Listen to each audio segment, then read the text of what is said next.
Boa noite, estamos novamente aqui na nossa Casa Espírita, Fraternidade Luz e Fé, e hoje à noite nós vamos falar e nos aprofundar um pouquinho mais de alguém que nos acompanha a cada momento, diariamente, em cada minuto, estando ao nosso lado, que é o nosso anjo da guarda.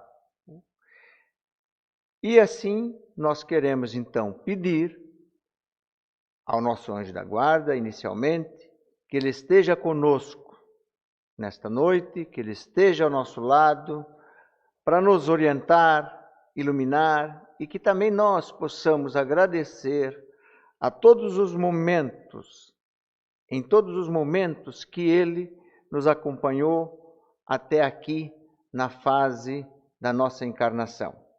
E que daqui por diante nós possamos cada vez mais usufruir o que ele tem a nos trazer.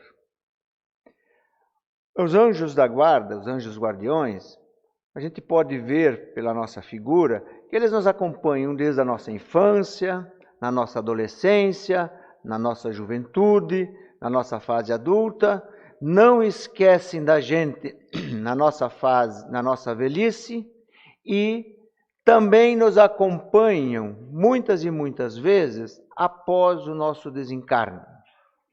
O Livro dos Espíritos, nas questões 489 até a questão 521, se refere aos anjos guardiões, aos espíritos protetores, espíritos familiares e simpáticos que nos acompanham na jornada da nossa encarnação.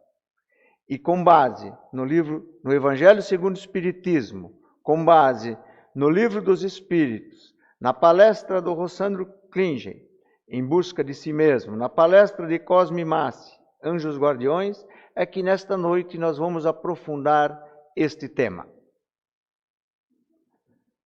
O que deve se entender por anjo da guarda? Aqui nós estamos perguntando, o que deve se entender por anjo da guarda? Não é o que eu posso, o que eu quero entender. É o que deve se entender. O Livro dos Espíritos, na questão 489 e na questão 490, nos diz o seguinte, que o nosso anjo da guarda é um irmão espiritual, que chamais de bom espírito ou bom gênio. É isto que os espíritos responderam ao Kardec quando foram perguntados. Bom, se o nosso anjo da guarda é um bom espírito, isto quer nos dizer que não existe um mau espírito nos acompanhando como nosso protetor. Ou seja, a frase que muitas vezes a gente diz, eu não fui com o santo dele, não tem sentido, porque o protetor do meu próximo é tão evoluído como o meu protetor.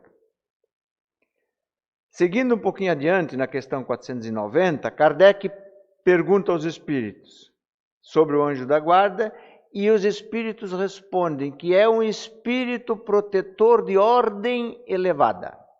Aí nós temos que entender o que é ordem elevada. Kardec classifica os espíritos em 3 ordens. Primeira ordem, segunda ordem, terceira ordem. E cada ordem tem as suas classes, ou nós temos 10 classes dentro dessas 3 ordens. Sendo a terceira ordem, os espíritos imperfeitos, classificados em 6 classes. A segunda ordem, os espíritos bons, em 3 classes. E a primeira ordem, os espíritos puros. Então, o que os espíritos nos falaram, na questão 490, no Livro dos Espíritos, é que nós temos um protetor de ordem elevada. Ou seja, se eu sou um espírito imperfeito, de terceira ordem, não importa a classe, eu tenho um protetor, um anjo da guarda de segunda ordem, que é um espírito bom. Cosme Massi nos coloca o seguinte, se eu não tenho certeza se eu sou de terceira ordem ou de segunda ordem, basta eu fazer uma pergunta a mim mesmo e respondê-la com sinceridade, que eu logo vou saber se eu sou de terceira ordem ou de segunda ordem. De primeira ordem não somos, porque na Terra nós tivemos um espírito de primeira ordem encarnando, que é o nosso grande mestre, modelo Jesus. Os espíritos de segunda ordem raramente encarnam, só quando tem uma missão, como por exemplo o próprio Kardec, que tinha como o seu anjo da guarda de primeira ordem o Espírito da Verdade. E segundo Cosme, a pergunta é, se a resposta for sim ou não, uma resposta simples para eu decidir. Se a resposta for sim, eu sou de terceira ordem. Se a resposta é não, eu sou de segunda ordem. E a pergunta que Cosme faz sempre em todos os seus encontros, quando ele fala do anjo guardião, é: em algum momento nesta encarnação, eu senti ódio, raiva, inveja, ciúme? Não sempre, de vez em quando. Se a resposta é sim, todos estamos juntos na terceira ordem, espíritos imperfeitos. Ou seja, e temos um anjo da guarda de ordem elevada, que é um anjo da guarda de segunda ordem, um espírito bom. A questão 491 e 492, depois que nós entendemos a questão da ordem que o nosso anjo da guarda ocupa, nós vamos trabalhar um pouquinho a questão da missão deste espírito protetor. Qual é a missão do meu anjo da guarda? E o Livro dos Espíritos, nessas duas questões, diz o seguinte: é a de um pai com os filhos. Ou seja, qual é o papel de um pai com seu filho? De educar, de formar um cidadão que saiba enfrentar os problemas da vida no dia a dia, no presente e no futuro. Não é de comprar tudo que o filho quer, não é de dar tudo que o filho quer, porque se eu fizer isto, eu estou, em vez de formando um cidadão, podendo formar um futuro depressivo. No primeiro problema que ele tiver, ele não sabe como resolver. O papel, a missão do nosso anjo da guarda é de um pai com o filho, ou seja, de nos educar, de nos fazermos nós nos encontrarmos e sabermos caminhar no nosso caminho. A outra missão do espírito protetor é conduzir o seu protegido pelo bom caminho. Bom, se é conduzir pelo bom caminho, eu tenho que construir o meu caminho. Só é bom caminho se eu souber recolher os espinhos que estão nele, souber plantar as flores para ter um caminho florido a trilhar. O meu anjo da guarda não se importa se eu pisar nos meus espinhos, os meus espinhos que estão no meu caminho. Se eu acabar pisando e não quiser recolher, este é um problema meu. Mas ele vai nos conduzir para que eu consiga vencer os obstáculos que estão neste meu caminho. A outra missão é ajudar com seus conselhos.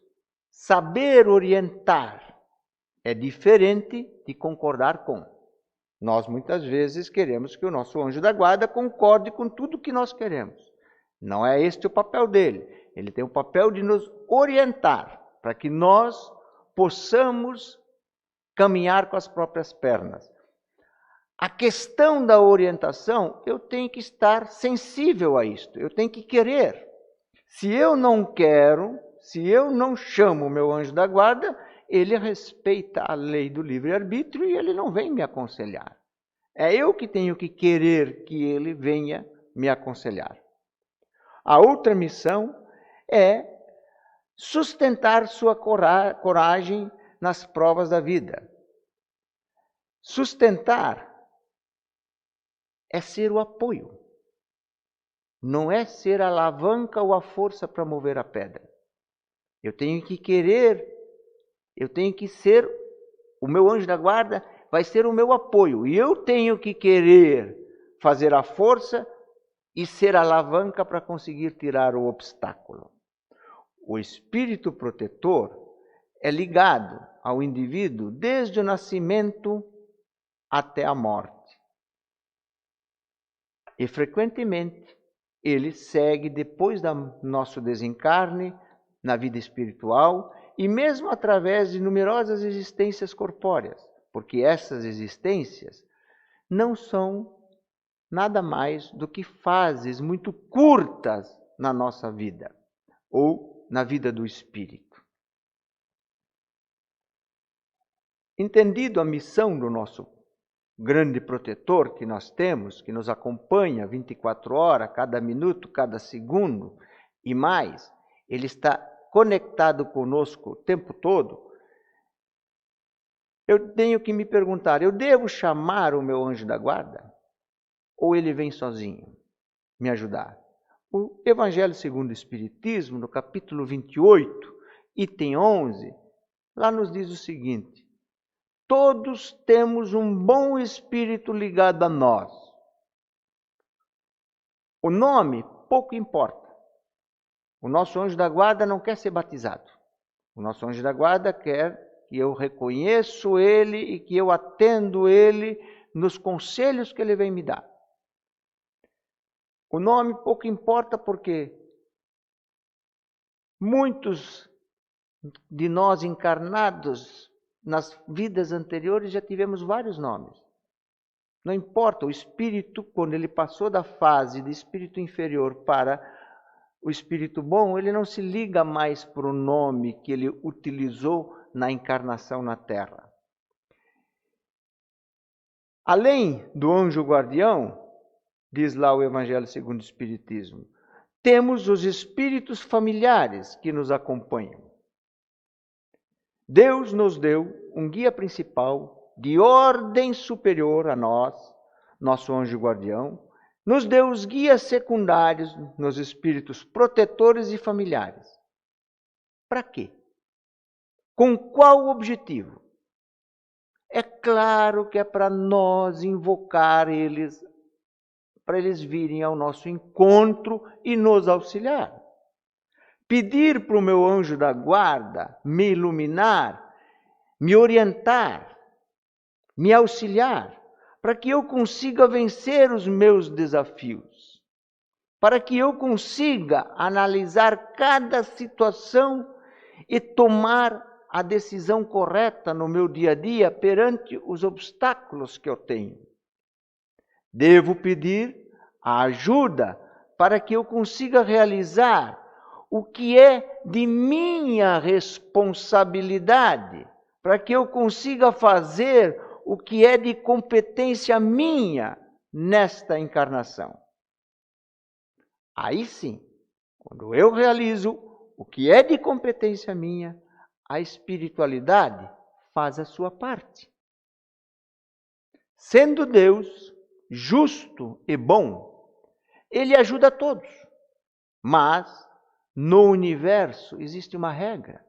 E a regra é assim: faz a tua parte que o céu te ajudará.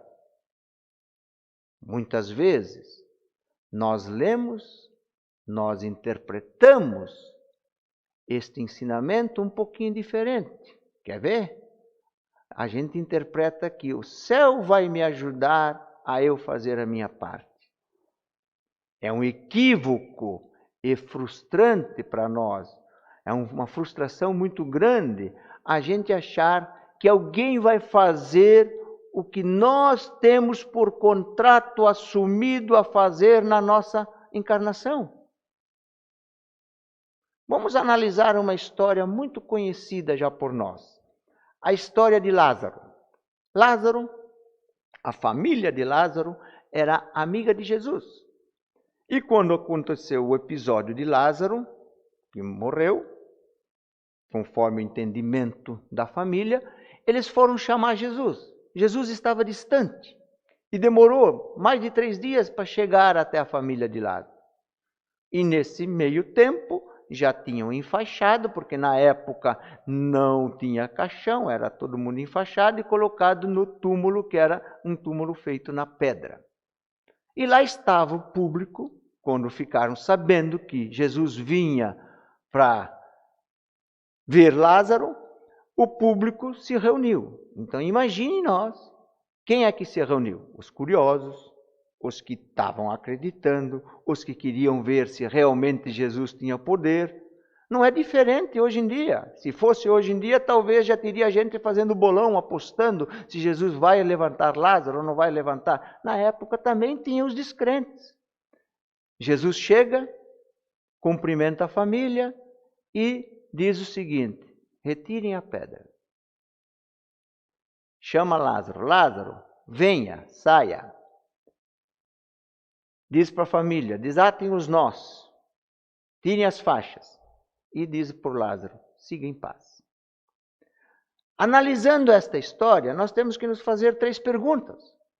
A história de Lázaro nos leva a analisar o seguinte: quem poderia tirar a pedra? Quem poderia fazer Lázaro levantar? E quem poderia desatar os nós? A primeira pergunta, quem poderia tirar a pedra? Qualquer um que estava lá naquele momento. Porque foram eles que colocaram a pedra. Quem poderia fazer Lázaro levantar dos que estavam presentes? Somente Jesus.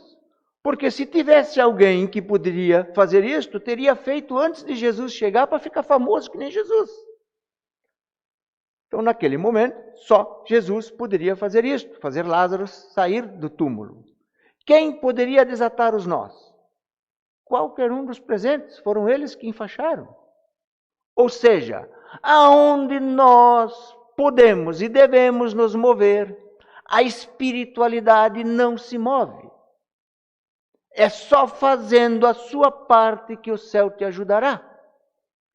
Mostre no mínimo a intenção de querer fazer. E não a culpa, porque a culpa para quem não quer crescer. E a culpa é se fazer de tadinho. Eu não consigo, eu não sei, eu não posso. E esta culpa nos leva à comiseração. Comiseração é eu estar com a miséria no meu coração o tempo todo. Não aceitando a própria luz,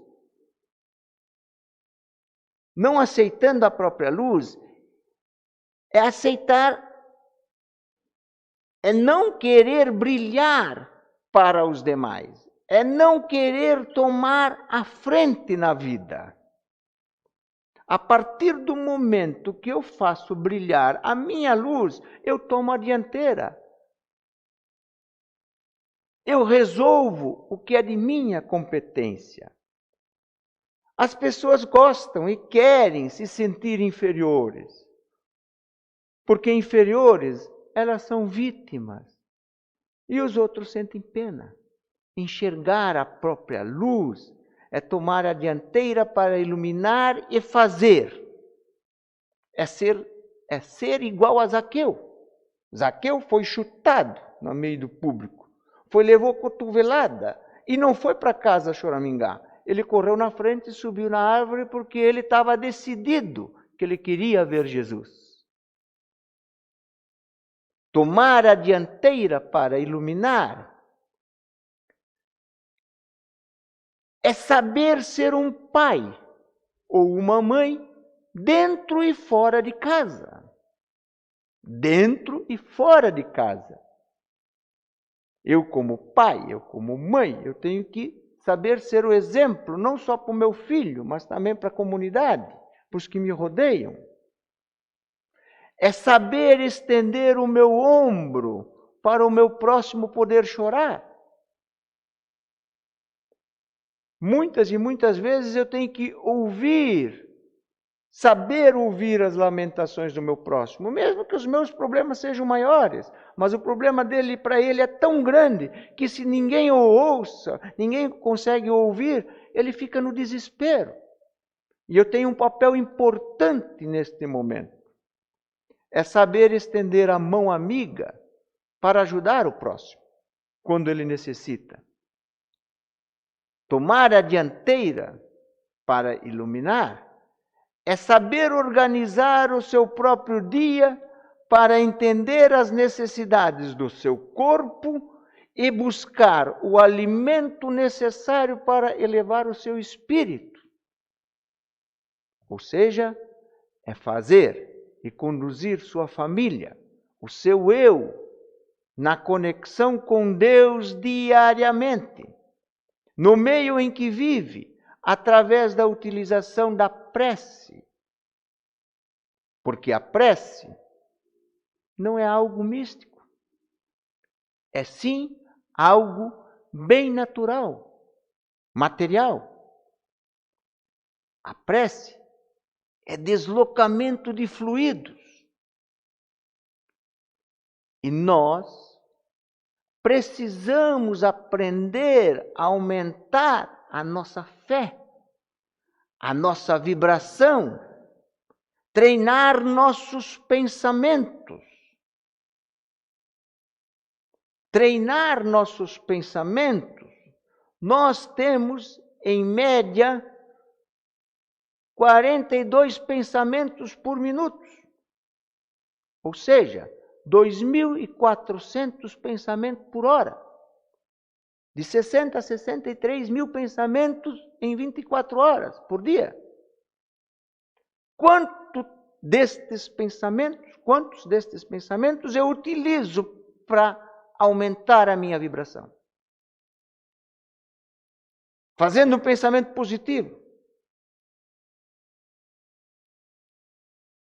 Porque os espíritos inferiores não leem a nossa mente. Os espíritos superiores, sim. Mas os inferiores, não. Eles nos acessam através da nossa áurea. E aí, o que eu tenho que fazer? Eles nos observam através da nossa áurea, ou seja, através da nossa vibração. É por ali que eles nos acessam. Logo, nós temos que aprender a fazer brilhar a nossa áurea. Como? Elevando o pensamento. Aproveitando melhor esses 42 pensamentos que eu tenho em média por segundo. A autoestima, a vibração do ambiente, eu tenho que mudar. A vibração do ambiente interno e externo. Ou seja, não adianta eu fazer o evangelho no lar com a TV ligada na novela, correndo ódio. Não adianta eu fazer o evangelho no lar com a TV ligada num filme, correndo sangue. Eu tenho que mudar este ambiente, adaptar este ambiente. É necessário se dedicar para mudar o hábito,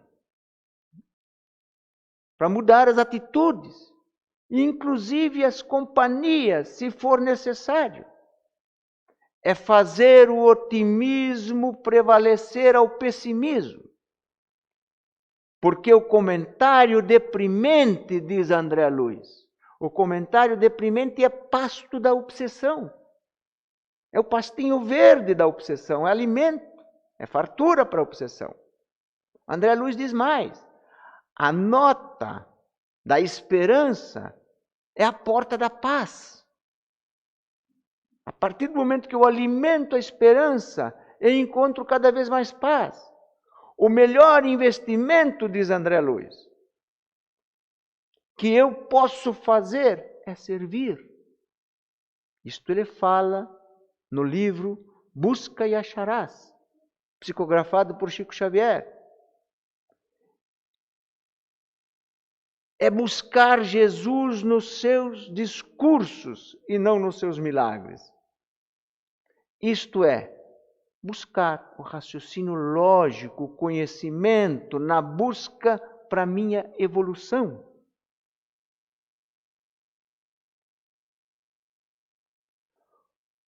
Porque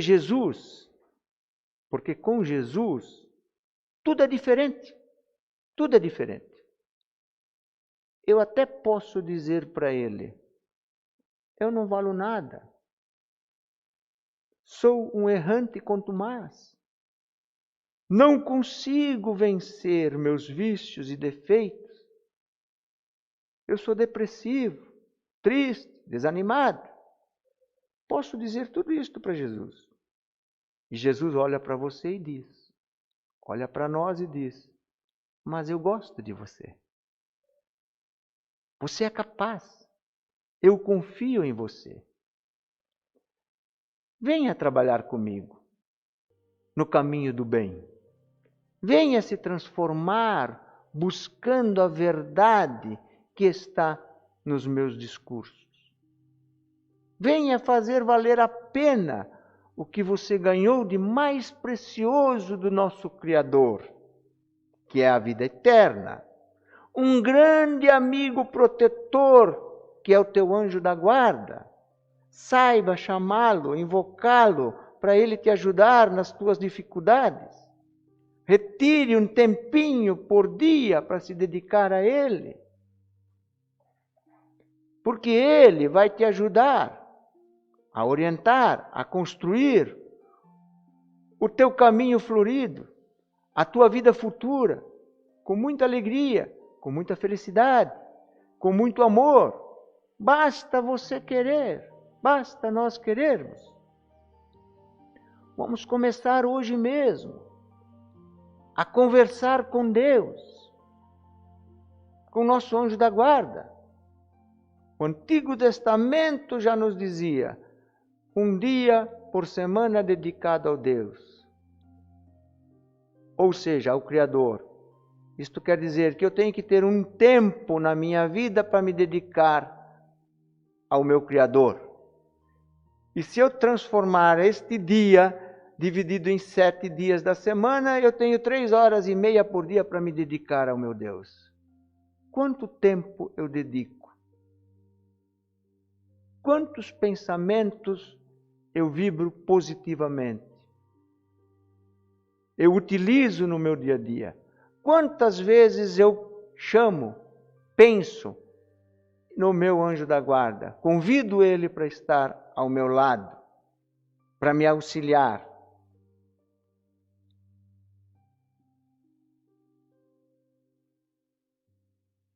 A gente diz amar a Deus sobre todas as coisas.